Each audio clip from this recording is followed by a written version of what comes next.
Yeah, I'm with Carissa. So I would just share my screen. I remember like last time you gave us feedback about like the UI being too dense. So Yeah. we actually like worked on it again. And then this is the homepage. So the homepage gonna have just like the summary of what they spent, and then the goals that they have set up, and it's just like a summary. And then um, just like it's like the Rick's notification thingy, and this is like just Yeah. the articles that they can read, and it's gonna be like a scrollable page. And then we just Yeah. like put this We separated it. yeah, we separated the big chart here into like a new page, its own page, as like the budget page. And then there won't be like the pop up from the bottom of the screen anymore. It would just be like if you click on this particular category, it would just like show this with like a new page, like a detail page. And it's gonna be in the budget page. Yeah, so it's gonna look something like this. And then yeah, so it's just like if you click on grocery, it will show you grocery. And then this is the goal page. And then in the goal page, it's gonna like show you in progress goals that you have already saved up, like how much you have been saving and you're doing well or not. And then right, and then this is the Rick's Radar page that we refined. But then like I personally don't feel like it that much. But then this is like what my groupmate tried to do it. But this is what we have before. So I'm just like thinking like sure, isn't the old version even better? But yeah, I'm not sure with that. And also wait, I saw a big arrow here. um, yeah, so this is like in the Go page. Like when you click on each goal, for example, like you click on the fast car, and then it shows you the amount that you have already saved. And then if you wanna like just like add more money to the monthly contribution, you can do that. Or maybe like you can just withdraw everything and transfer it into your other accounts. Or like there should also be a button like letting you like reduce the monthly contribution. The other tab? Yeah, I think this is basically like you can just like edit everything here as well. And then these are just like what if things again, I guess.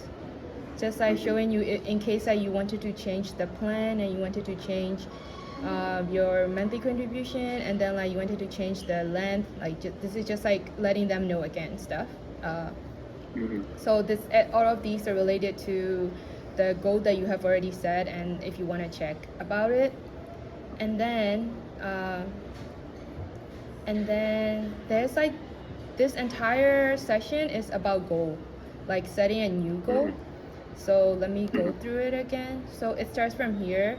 So they can just like choose which goal they want, and then if they want to like add something else, they can just like type it here, and it's gonna be in like the expand text box, and then just continue. And then this is like before they get started, and before they even know their budget. Like budget means like the amount of like the price of the car that they want. We're gonna like show the user their average budget, like their average money like income and outcome, how do I say that? And then what they have in their account today, and then just a summary of like how much they have left as spare in their account, so they know like how much they can contribute monthly as well. And then this page is like before this week, what we did was like just asking them their budget, and then showing them like how much like car models cost in different categories. But we decided not to do that, but instead like we just like give them a suggestion. Oh, based on this and based on your budget, we think you should get a car around this price, and then you need to save up for the down payment of this much, and then you should contribute this much monthly, so it will be ready by this date. But then if it doesn't work for them, and if they want like more expensive car that they have in their mind, they can just like click here, and then it will just like show them let them like edit the car price, or edit the down payment, or do they want it like faster or do they want it like longer?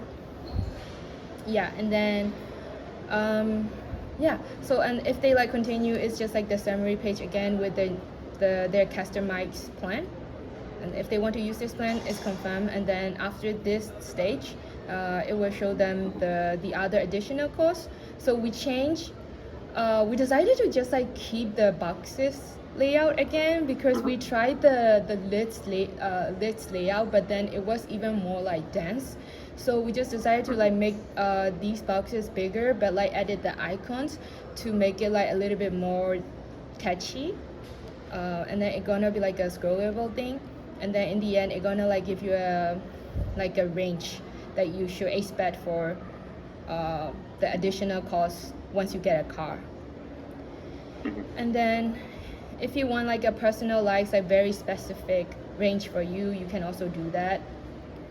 But if you don't, you can just like continue.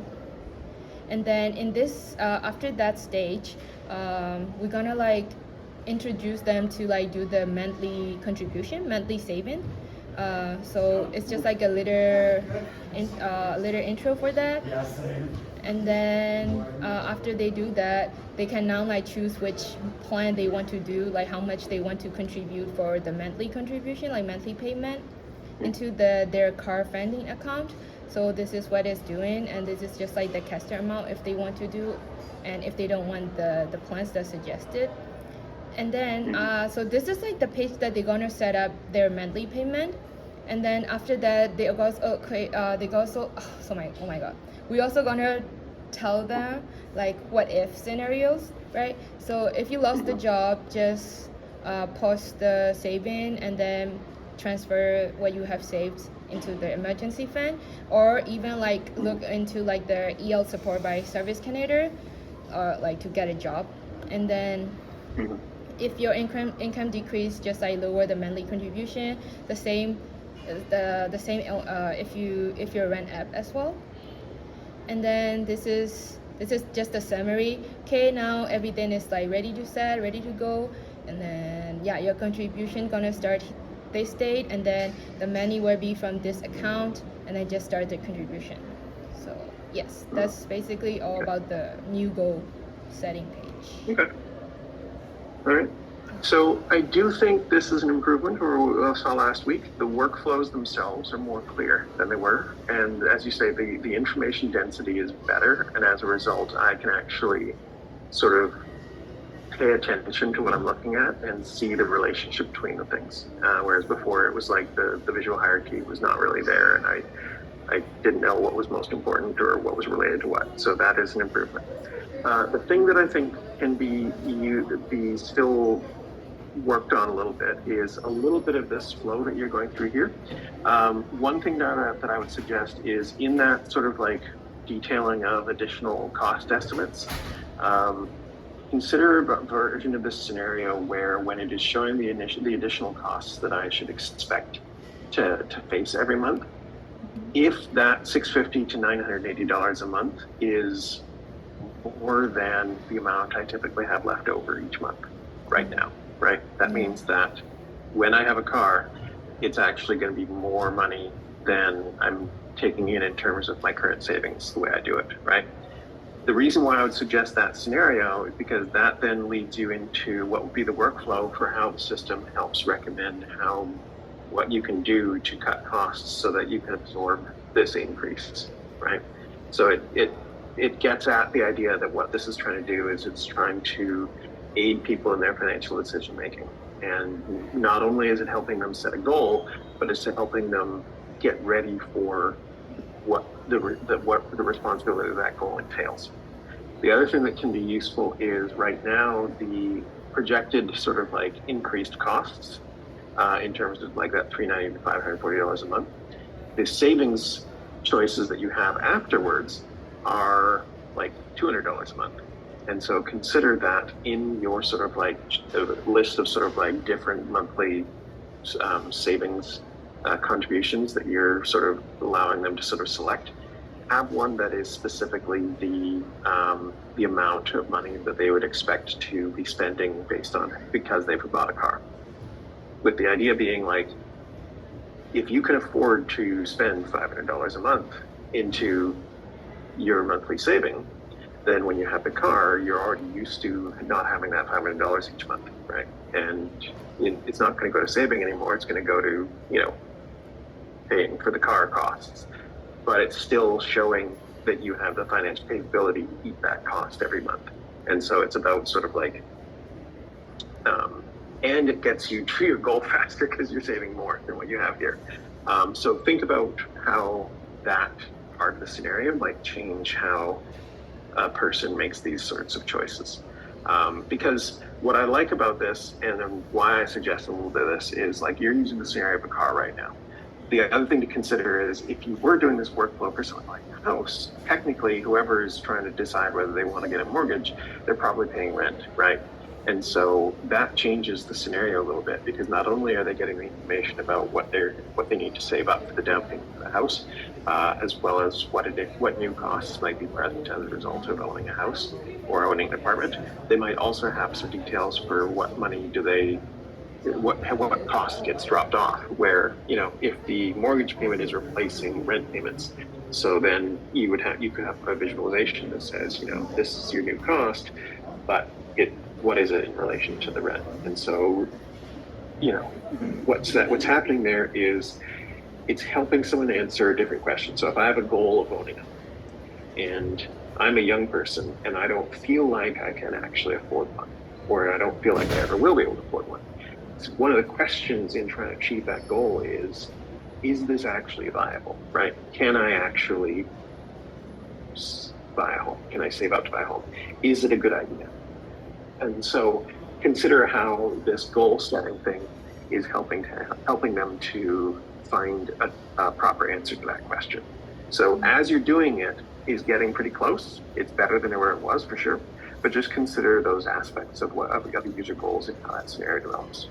The risk radar is the one that's showing a little bit more of my spending data, is a little bit more sort of information at my fingertips. The bonus with the one that's whether it's the red or the green, showing the how much sort of like safety net I have, has the bonus of putting the most relevant information right in front of me, right?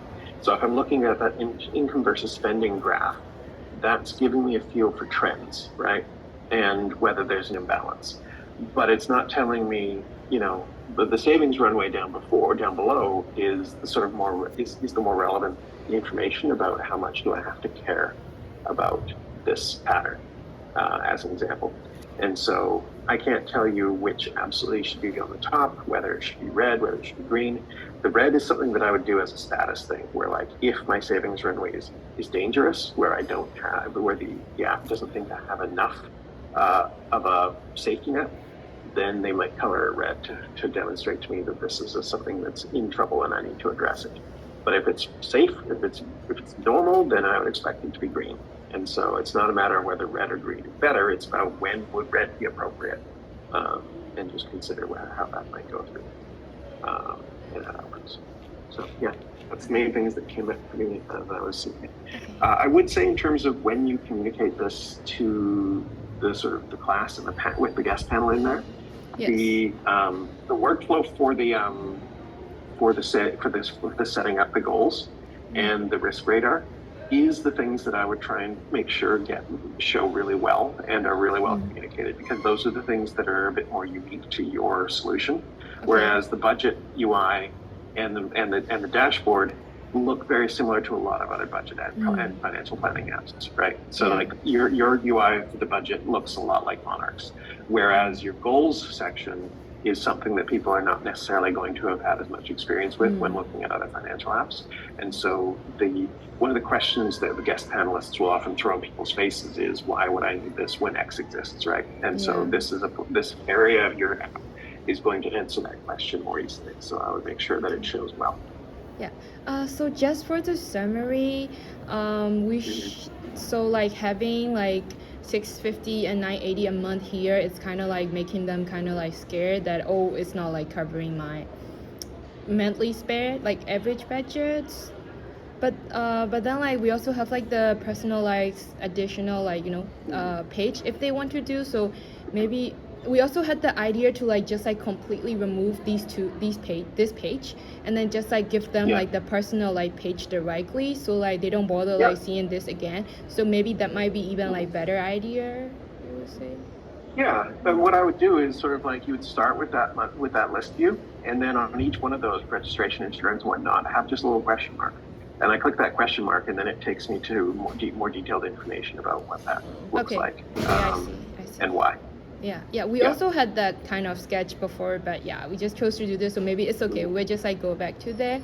And then so about this is just like this should not come after this plan. Is this what you suggest? Like what is your No, what I'm suggesting is, so if my future costs when I've got my car loan and I have my car is going to be $400 a month, right? yeah. Then right now, when I'm saving for the down payment to get my car loan, if the amount of money that I am saving each month is the same as my future costs, Oh. then I'm not going to be startled later, right? Whereas if I can only save $180 a month, and when I get my car Oh. loan, suddenly I owe $700 a month, that's going to suck, right? I'm going to be I like, oh see. God. So consider amongst the choices that you give people, you can still tell people, hey, pick $170, right? Okay. But you can also have a card for save using your predicted future costs, I and see. have some copywriting, right, that mentions that this is a way of testing how viable it is for you to have that extra cost each month, right? And consider whether that's possible. And if when you ask them to save that much money each month, they're like, oh God, that's a lot. Consider how that might help them just make decisions. So okay. So. So it's like consider about the future installment payment as well. Yes, exactly. Okay. Yeah. I see. Okay. So we also have the video, but it's just like a draft. So but just let me show you real quick. We don't have the voiceover yet. Okay. Oh, it's kind of laggy because it's on Figma. Oops, what happened?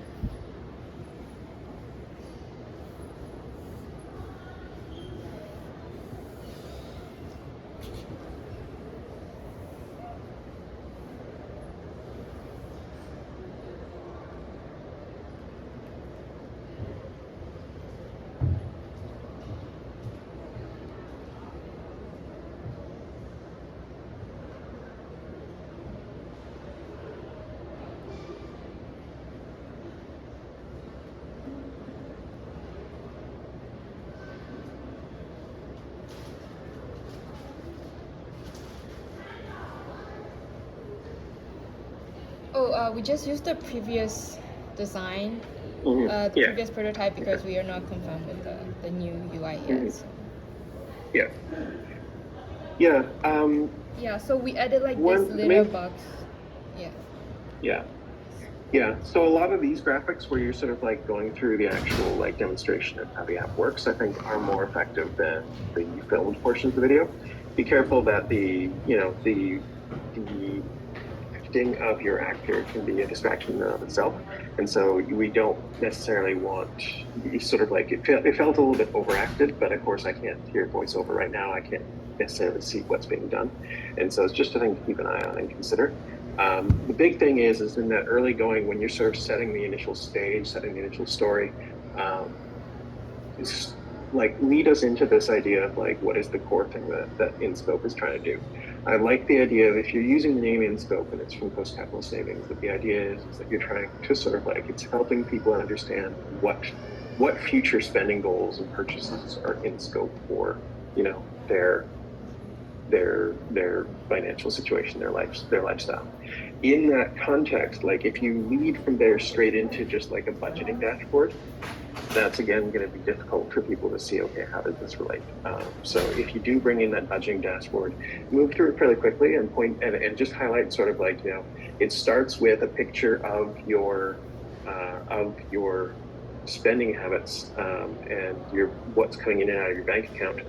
And just mention that it's sort of like automatically populated from their Coast Capital savings account data. So they don't have to like do a bunch of laborious entering because this is with Coast Capital. It's like it's part of the bank's package. So it already knows, right? So it says using this data, it can then give you a picture of your costs and give you advice on how it will affect future goals, and then go into the goals portion, the sort of like safety net, so that those sort of show as being like the point. And then I think Okay. Sure, sounds good. Yes, I think just in the interest of time, we've got 8 minutes left. So Team Sparks, if you have any other questions or things you needed. I can't believe it.